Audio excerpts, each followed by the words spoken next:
Welcome to Bible Study with Faith, where I'm reading the Bible out loud to you in a way that's easier to understand. This is the book of Numbers, and we are on chapter 12. Miriam and Aaron began to talk against Moses because of his Cushite wife, for he had married a Cushite. Has the Lord spoken only through Moses, they asked. Hasn't he also spoken through us? And the Lord heard this.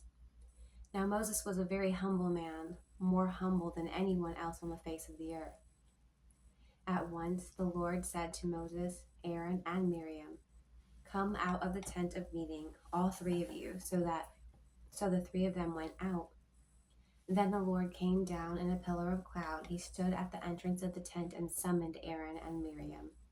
When the two of them stepped forward, he said, "Listen to my words. When there is a prophet among you, I, the Lord, reveal myself to them in visions. I speak to them in dreams, but this is not true of my servant Moses. He is faithful in all my house. With him I speak face to face, clearly and not in riddles. He sees the form of the Lord. Why then were you not afraid to speak against my servant Moses?" The anger of the Lord burned against them, and he left them. When the cloud lifted from above the tent, Miriam's skin was leprous. It became as white as snow. Aaron turned her and saw that she had a defiling skin disease. And he said to Moses, "Please, my Lord, I ask you not to hold against us the sin we have so foolishly committed. Do not let her be like a stillborn infant coming from its mother's womb, with its flesh half eaten away." So Moses cried out to the Lord, "Please, God, heal her."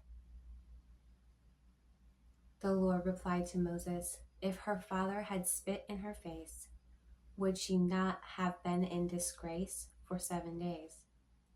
Confine her outside the camp for 7 days. After that, she can be brought back in."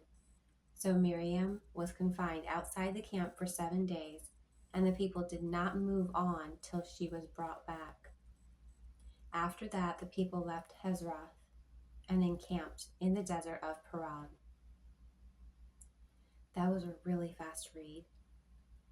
If you remember in the last chapter, chapter 11, they were suffering from a plague because they were begging for meat and cucumbers and melons and onions like they had eaten in return for their slavery in Egypt. And so they were given quails to eat, and when their teeth sunk into the quails, they received a plague.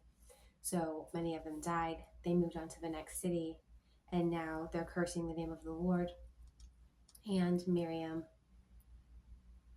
is punished by being given a plague of the skin, but she just has to stay outside of the camp for 7 days, and nobody's going to move. Nobody's traveling. They're staying still until her 7 days are over, and then they're going to move. And I'm assuming she will get healed, but we don't know until we read the next chapter, which is going to be chapter 13.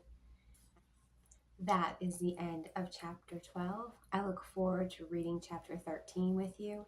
If you would like to catch up, all you have to do is pick up a Bible. Any Bible will do, and read chapters 1 through 12 in the book of Numbers. Or you can find me at Jesus is a DJ, all one word, on my YouTube channel, and I'll do the reading for you.